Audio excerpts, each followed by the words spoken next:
Hello everyone and welcome to the first episode of Student Survival Guide, a podcast where we will be talking about problems and situations that students have to face and the tips and strategies that they can use to help overcome those problems. We are Andrea Fernández, Leonardo Torres, Juan Quiaro. And today we'll be talking about procrastination. What is it and how to avoid it? Well, Leo, Juan, I think we should start by explaining the definition of procrastination, right? Yes, makes sense. totally. Well, procrastination comes from the verb procrastinare, a Latin verb, which means to put off until tomorrow. And this means that procrastination is the act of delaying or putting off task until the last minute. Yeah, let's imagine that it's Monday and your teacher just assigned you this huge 500-word essay, and you say, well, I'll do it on Wednesday. When the Wednesday comes and you decide that you want to hang out with your friends, you say, I'll do it the next day. Then it's Thursday, you have less than 24 hours to submit the assignment, and you are now in a rush. The essay probably will not go well, and yeah, you have a short amount of time to deliver your assignment. Yeah, I think we can all relate to this as students. We have all been in that situation, but I think it is also important to know that there are two types of procrastination. The first one is the one that we as students experience, which is the deadline type, which, as Leo said, you have a 500-word essay and you feel that sense of urgency that the deadline creates. So you end up doing everything in the last day because you have that deadline. But the other type of procrastination, which in my opinion is the most important one, or maybe not important but dangerous one, it is the non-deadline type, which is the one that involves your life long-term goals. For example, let's say you want to start your own business, or you want to be healthy or go to the gym, but you start making excuses or doing other things, and then some years have passed by and you have not done the thing that you wanted. Yeah, exactly. And with the deadline procrastination, which is the one that students experience the most, for example, imagine that today is Monday and you have an assignment by next Monday. And because you have a lot of time to do it, you start doing other things, you start procrastinating, and you start to postpone it because you think you can do it later. And days go by, and finally it is the end of the week and you realize that you haven't done anything yet. So you find yourself on a Sunday afternoon finishing that assignment because you didn't do it before. Yeah, and I think that procrastination is one of the most common situations where a student can find itself.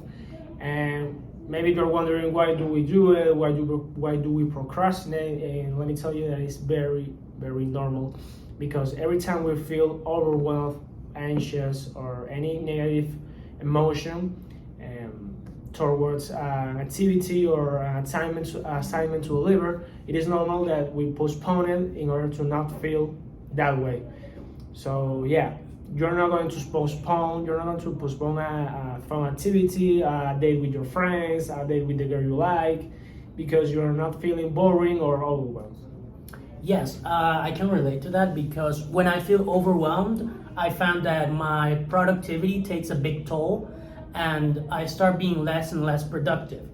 This is because maybe I sit down and I open my laptop, I'm going to start the assignment, and just feel like, whoa, I have so many things to do, and I just go, maybe I'll do this other thing because I do not want to feel overwhelmed right now. And then the days start to pass by and it just ends up being more overwhelming in the last few days because you cannot keep postponing it forever. Andrea, I think now that we know everything about procrastination, you have some tips for us? Yeah, because we are students and we have experienced procrastination, we have found 3 ways to avoid it. And the first one is using power hours. I found this one the most helpful because basically you will set a timer for 1 hour, and for 1 hour only you will focus on that task that you have to finish. And after that hour finishes, you will take a 5 or 10 minute break and start over with another hour of productivity. And this will help you to stay focused for a period of time on that task that you have to do. Yeah, the other one is make realistic goals, which is stating small goals. If you have a huge assignment or a big activity to do, don't try to do the big part on one night, because when you realize that you will not finish that huge part, you're going to feel bad about yourself, you're going to keep procrastinating, and that's not the idea.